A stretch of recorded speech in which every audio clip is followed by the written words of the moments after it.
Hargreaves, chance for Torquay! Chris Hargreaves, the captain! If he stays onside, Carlisle checks instead. He's looking for Benyon. Sells! Hello and welcome to the latest Gull'S Eye View, brought to you by Galaxy TQ. Dom's not here today, so we can do what we want. He struggles to get a word in anyway, as he always complains, so that's fine. There's not even been a game and he still probably would, but we've got a few things to talk about. Well, Boreham Wood on Tom's list, new signings, Dorking episodes, and how completely stuffed we are if you look at the table. But on a positive note, let's start with our new signings, shall we? I believe, Chris, you can speak about the striker. Do you want to speak about the striker? Yeah, he looks like he looks like a different option than what we've kind of had before. I just hope that they're just at that little bit higher level to kind of signing all these kids on loan, because they've both got footballing experience. They're both just a fraction bit older, aren't they? Were they 22, 23? And I noticed actually that Fadahunty was fouled for a penalty for Sutton the week before he joined us. So he's been in and around their first team. Sutton fans really like him as well, just so he hasn't quite. Yes, they're really absolutely cult hero there. So it'd be interesting to see how he fits in further forward, because obviously we've been playing with kind of Evans in midfield with Aguiar just kind of in behind, and I don't know that they feel a bit of a luxury in the same team, those two. Yeah, but it'd be interesting to see how they fit them in. And I think Mensah looks like the sort of player that he looks big and strong. He looks like a nice bloke. He's fitted in well. I think a back three of him, Moxie and Donnellan probably might lack a bit of pace at times, but actually what we need is a bit of physicality and a bit of strength to kind of people who know how to defend. So yeah, maybe that might be how it might look at the weekend. But they just hope they're just that little bit, just got a little bit more solidity this to them, weekend. Some of these younger lads. It's do or die, in my opinion. Feels like it, doesn't it? People's opinion, because we are.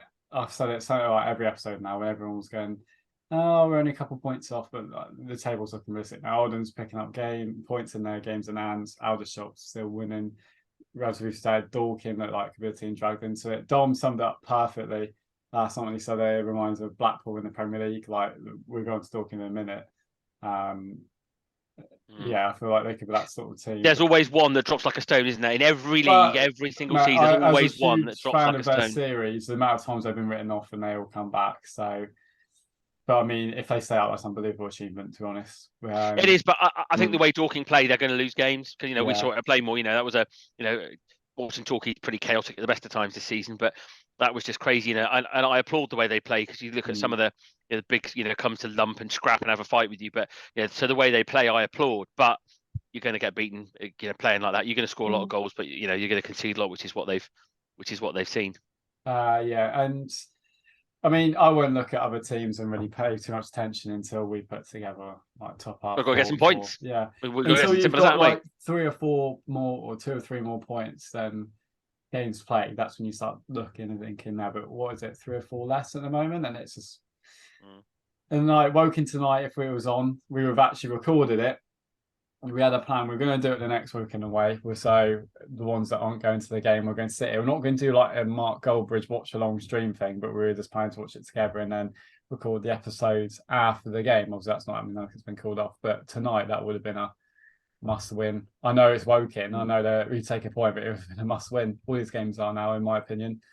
If you don't beat Maidstone, honestly, I'll go as far to say that it's going to take a great escape and I'll never rule anything out. But you might as well just start looking at the national. How is your trip to Boreham Wood, Tom?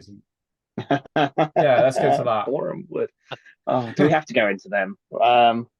Well, I made it a weekend of it with 2 of my mates, Neil and Alex, and so it wouldn't have made a difference to us anyway. But when a club tweet out on the Friday, 3:30 or whatever, that there's no planned pitch inspection, the forecast looks good, there are no concerns. How many people from Torquay supporting this club thought, okay, you know what, I'm going to go to that one based on that tweet? And there was quite a few Torquay fans in the pub we were in before the notification of a pitch inspection. And I get it, it's not the club, it's the officials on the day that they make the final decision. But even so, you could have at least seen what part of the frozen pitch was as well. Exactly. I mean, use a bit of common sense. It's really poor from Boreham Wood, and the communications since have been pretty poor as well. I got quite a blunt email saying, yeah, money's going to get refunded. No, not even a sorry or any sort of remorse from them. I mean, we're in a cost of living crisis as it is. It's middle of January. We were going to have, I reckon we were going to have about 200 there who have all travelled quite a lot on the day, get to Boreham Wood in good time. And then with an hour to go, it's called off. It's so poor. And I have much less sympathy with frozen pitches than I do waterlogged pitches, because at times you can have 2 hours of biblical rain on a match day and it goes from being perfectly fine to being completely unplayable, and there's nothing you can do about that. But again, I'm no meteorologist, but it could well be that, I just don't believe that a pitch is playable when it's as heavy frost as it was, because it was the same here. I think we'd have been struggling to play here, in truth, on Saturday, having how bad it was Friday night into Saturday. But when it's as heavy as that, that's not going to change that much. And if you've got a week here, like at Torquay, we know the area in front of Bristow's bench struggles with water and it cuts up and is wet because of it lacks sunlight and the way the drainage works. I just don't see how you could say at 10 o'clock, yeah, that'll be fine, or 9 o'clock, but then all of a sudden at 1:30, it hasn't got any more frozen by that point. So I have less sympathy with them than I would for a lot of rain, because I think you could have made that call much earlier. I think clubs have learned from that, and I think you get local referees in, don't they, and say actually, yeah, you're fine. But I gather that we arrived and straight away we had, our officials had some concerns straight away, and they were like, well, kind of, what about this? This is a bit hard, and then it was kind of too late. But I believe it was on one side where the linesmen run. I don't think it was the actual playing area itself. It was a small section where the linesman has to run. Interesting. That's what I understand. I could be wrong on that, but that seems to be the general consensus of what I've heard. But again, there's one game, I can't remember who it was. Who was it? It was in the Football League or lower, that they're written to the FA because wherever it was, because he just wasn't Barrow. Barrow. Yeah. Yeah. I think as well. I mean, it is tough. It is hard. You can sit in, as a fan, you can sit and bash clubs all you want, because from a club's perspective, you want to give it every opportunity to go ahead. So to a certain degree, that will lead to later postponements because you want to give it every opportunity. But having said that, you've equally got to make a sensible decision when it comes to a frozen pitch. I just don't see, if it's frozen at 9 o'clock. Yeah. If you've got a good forecast, it's a sunny day, it's warming up. But if you've got weak points and that struggles, it was never going to happen. Like I think tonight's game, Woking game, was called off because of that area in front of where the big stand is behind the goal. And again, same problem. It's going to struggle with sunlight. That big, overarching stand behind the goal is going to come over, and you're going to struggle. So it's that penalty area that I think is the problem. And it's, and again, that was made in good time, wasn't it? But it is hard. But you've got to try and do the right thing as early as you can, I think. Yeah. Once again, it's the fans ultimately the ones that suffer the most, because they put all the money into travel, hotels, and then with less than an hour or less to go until kickoff, it's called off last minute. It's not good enough, and something has to change going forward. And I get it will not be the only club. I know last night Hampton had a game at Weymouth, and that was called off 45 minutes before kickoff because it passed the pitch inspection in the afternoon, and then the frost came. Colder. Yeah. And it got colder, and that was called off. So I understand it's a tough balance, and I applaud Woking for not making us sit through, uncertainty. Yes, the forecast was for it to get warmer, granted a bit wetter, but at least they made that early decision. And we've got a game next week against them now. And they did everything they could by postponing it 24 hours, because obviously last night they had no chance to. Woking, fair play to me, they tried everything they could have done, but ultimately, and they've got. Excuse me, and they've got, they've put it, we've got it back in the diary quite quickly. So I have less issue with that, but it's been a challenge for clubs at all levels, hasn't it? Because without undersaw heating, when it's been as cold as it has, you're going to struggle. Now, what I will say is I have got my money back today from Boreham Wood, but I understand there are still some Torquay fans who have not heard anything yet from them. Obviously, they had a FA Cup game last night, which they lost. Ha ha hee hee. Nothing bad against Boreham Wood at all, but. It's just so frustrating. And it happened years ago. I remember, I think we had a game at Playmore called off against Wrexham when they weren't very good. I think that was down to a waterlogged pitch more than anything else, about an hour and a half before kickoff. So it's just, things need to be organised better. At the end of the day, yes, it's player safety, of course, is paramount. But at the same time, fans just seem to get forgotten about. And thankfully, we had a backup plan. We were able to go to Watford instead, quick Uber to Watford, which was only £4 more expensive for a championship game than it was to watch Boreham Wood beat Torquay. Yeah, that's the problem, isn't it?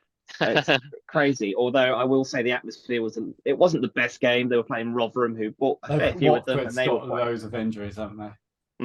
And I think it finished 1-1, but the atmosphere was really poor. Like for a team third in the Championship, I know probably they're not going to get automatic promotion, but I just sort of sat there and thought we make more noise than that. And it's an oddly run club though, Watford, isn't it? It's a very strange setup, and how I really like Vicarage Road. Like it's a great little stadium. I haven't been there. Yeah, I'd have been interested in that if I'd been up there. Yeah, I know. I think didn't Matt and a couple of others, they went to Queen's Park Rangers. Oh yeah. So not been there either. So yeah, thankfully we had options, but yeah, it's just frustrating, isn't it, to have a game called off so late into the day. But what it will mean is we should be rested and ready to go. Yeah, I was thinking that. Yeah, which we need to be. February's going to be crazy busy with a lot of games. What's that? Is it 3 midweeks now in February? Not quite February because Wokin's. We've got obviously next Tuesday. Then we've got Dorking, and we've got now obviously Bromley's been put into the end of February as well. So by the end of February, we'll have a much better knowledge of position of where we're going to be, because we've got a lot of home games, a lot of opportunity for points. They're not easy games, but we're going to our home form is going to have to improve for us to have any chance. Losing at Woking won't be why we go down if we do. But the home form has to improve. One win at home up until January is just not good enough. Now that win against Halifax has to be the start of a much better run, and the players will know that. That's not a surprise to anyone, is it? Yeah, no. But then again, that Maidstone game is must win, isn't it? Absolutely. If you can't beat Maidstone at home, it's the first one I started to feel quite tense actually about it, because in my mind I've been like, no, we're down and that, but now I'm like, no. I think the gravity of the situation has actually caught up with me properly, because I sat on here being really negative. Like, I accept relegation is like the main possibility a month ago, but now I'm like, oh no, this is like we're in the territory we once were when like the Great Escape 1 was coming out, and then I think it's probably a more I agree. I think it is. I agree. It does. I think like because we've not been down to Vanarama South like before at that time, it was unknown. We've been there already, and it's just this. Oh my god, we're actually doing this again, and will we actually be a club next year if we do? I think in an odd kind of way, it is a must-win game for us, but it probably is for them more. Because A, they're further away. B, they've played more games than everyone else, and C, they're going to know pretty much if they get beaten by us on Saturday, they really are in trouble. Whereas obviously we'd have 3 more points. We'd have more games to play. Sure, they're not easy games, of course they're not. But I mean, equally, if these players, we have got the nucleus of a good team. But it is a great escape. It is like a relegation escape now, isn't it? It is a great escape. I think the table was kind of lying to us for a while, going like, we're a couple of wins, but this is great escape territory now. If this club stays up this season, not that it'd be one that matches like when you stayed up in League Two and that, we should never got its position in the first place. But it will be. I will see it as a great escape. I do think that this next month is key, though. This up to the Bromley game, where we are after the Bromley game, is going to be key, because actually, if we're still scratching along, winning the odd one, drawing a couple, losing a couple, that ain't going to be good enough. Come the end of February, we're going to be in real strife. So I think this next month is going to be really important in terms of getting enough points to keep us A, in touch, and B, hopefully past a couple of teams. But if this kind of run of we've got plenty of games, we need to win it, all of this doesn't change by the end of February with the amount, what is it, 6 games, 7 games, you're talking, then you're down to about 15 games to go, and that's when then you do start to run out of games and point opportunities. We haven't played in the league for 3 weeks, so we won't have had a chance to get any more points since it'll get to this early January stage as well when the club goes, we need to prepare for Vanarama South here. What happens there? We'll have this conversation. Well, hopefully we'll have this conversation in a couple of months, but we'll be like, right, okay, well, is Gary Johnson going to take us back up again, or is it going to be who's going to be in charge? Where does the club go? I have to say, I don't see. I've been thinking about this. This is a big, bold statement. I don't see Gary Johnson being in charge next season now, whatever. No. Is there a bit of you? Right, this is a conversation we'll probably have for 2 months. We were saying anyway, because there's no games, there's nothing to talk about. if is there a bit of you that thinks he's more like to want to stay to not leave us in a mess if we go down? If we stayed up now, we can walk away and go, look, we were robbed of League Two, we're all that. It didn't go well afterwards, but I kept you up onto the next one. Fair enough. If he takes us back down, the club will part of him will go, Well, I'm not leaving it at the place I did. At least take him up and end on winning the South or something. Not that I think we can if anything like this team again. So we have Raw. Worry about that when it comes to it. But I agree with you though. I mean, it may not be his choice. No, it may not probably be his choice. something to. I mean, you know, but were we to go down with him as manager, in this club, it feels like it will right now. Yeah, absolutely. I don't, you know, but I mean, I guess, you know, certainly, you know, with his experience at his age, having done it before, would he have the drive and desire to go through it all again and try and get back up? I thought he would leave after last season, if I'm honest with you. Like, once all those players were leaving, I thought he'd go. I think the one thing I would say is I've been convinced, I've said this before, but I've been convinced that Downs would be our next manager for a couple of years. But that was with Gary Johnson riding off into the sunset on a horse, celebrating, got us back in the league or whatever it might be. But I don't see Downs taking over in this circumstance were we to go down. But that's not a conversation for now, is it? I want to see whatever happens. I want to see a totally new era.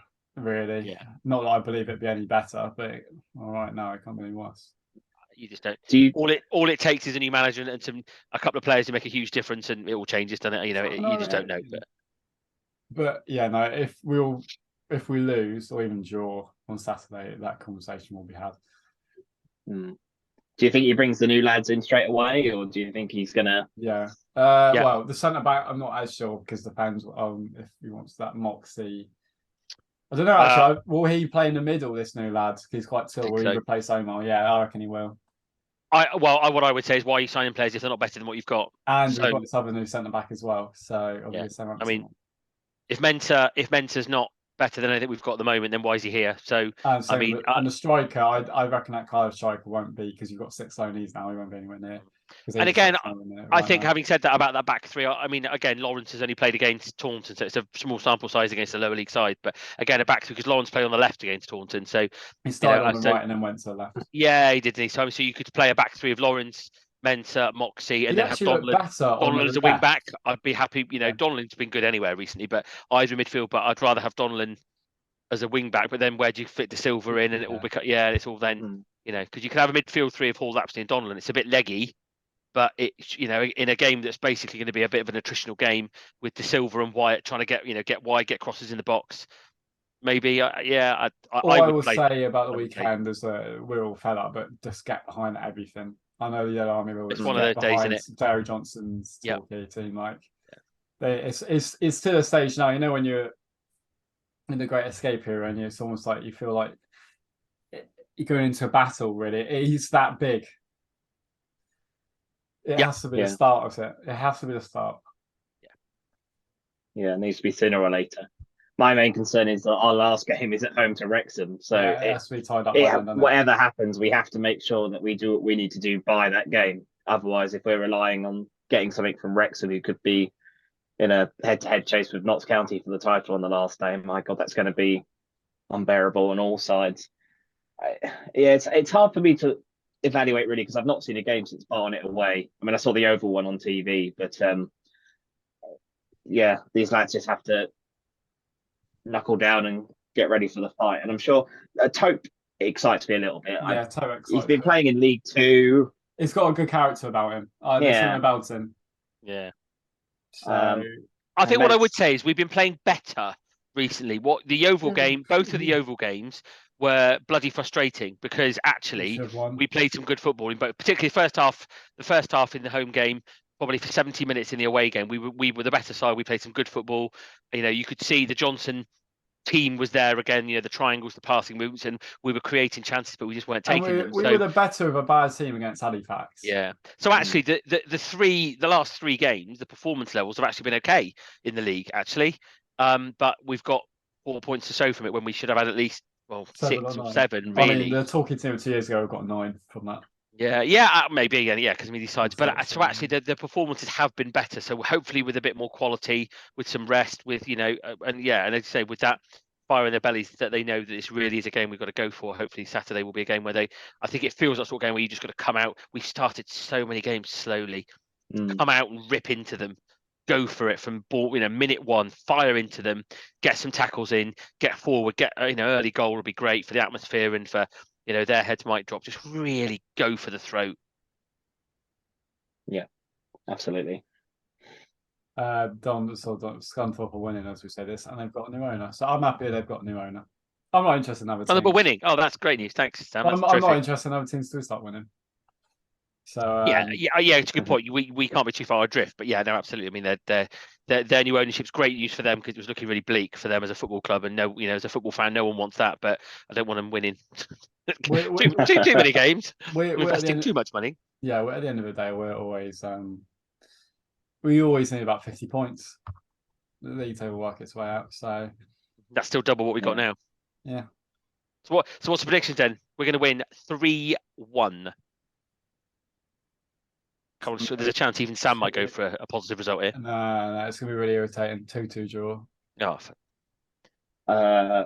2-1 Torquay. But I think we'll go a goal behind. Oh, no.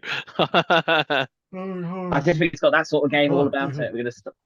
We'll concede the first goal and they'll sit back and hopefully we can break them down. I mean, to be honest, it's a bit of a... If you'd have said we were worrying about trying to beat Maidstone at home at the beginning of the season, it was hard to know, wasn't it, at the start of the season because it was such a new group of players, but you would have hoped for better than this, wouldn't you?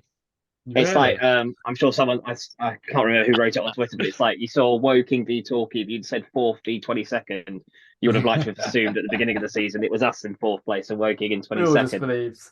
I'll tell you what it's going to be if we get ready. Well, either at the end of the season we'll do an end of season review, and it'll be quite interesting. We'll dig up some of the things we said as we go along the season. Oh God, please don't. I don't want to think of the new signings announced video when we look all so happy, and then it's just every game's in. Yeah. It would be good to watch that back there, actually. Yeah, we're going to win this league by 20 points. I'm quite prepped with having the next Omani Little. I mean, the least good thing is we haven't got that on our conscience, Sam, that we said we'd win the league by 20 points. I mean, imagine having that. You wouldn't sleep at night, would you?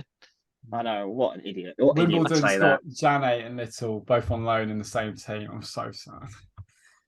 Never mind. It makes me laugh though, like Wimbledon's on Twitter, the signings, all the videos are from Torquay games. Yeah, I saw the Janet one. Yeah, all of Janet's goals are from Torquay, and I was like, God, how long ago was that? 4 or 5 years ago? And equally, if you were a Wimbledon fan, you'd be like, oh, good, there's him scoring in the National League South. Yeah, what was the score? 7-2. 7-2 against Oxford City in January 2018, whatever it was. Great. What a signing that is, you know. But yeah, no, I think it's a game. Yeah, but I agree with what you said, Sam. It's a game for us as supporters to leave everything else at the door and just to give the lads everything and hope. And then right at the end of the game, we're through those. And we have won the last 2. Yeah, we have won the last 2. Yeah, let's make it 3 in the bounce. Do it. Let's have it. Right. Well, thank you for joining me, you two. When the next midweek one is, we'll have that the away game. We'll do that video thing. I think that'd be quite fun. I can't wait for. Yeah, but that's going to expose us because we're calm when we do these. Oh, sometimes we're calmer, and then in the thing, I'm just going to be like AFTV when like Woking have gone 4-0 up tonight. So maybe that'd be me. I'll be there. That'll be me. Yeah, we have to do like a Talk Sports you phone in 505. If it looks bad on TV, I tell you, it's much worse here live. Right, it'll be good. Yeah. Right, thanks for joining me too. Thanks for watching this week, and hopefully we have some games to talk about next week. Cool. Exciting. Yes. See you all there Saturday, chaps. Bye. Cheers, guys. Here's Hargreaves, chance for Torquay. Chris Hargreaves, the captain. If he stays onside, Carlisle checks instead. He's looking for Banyan. Sells.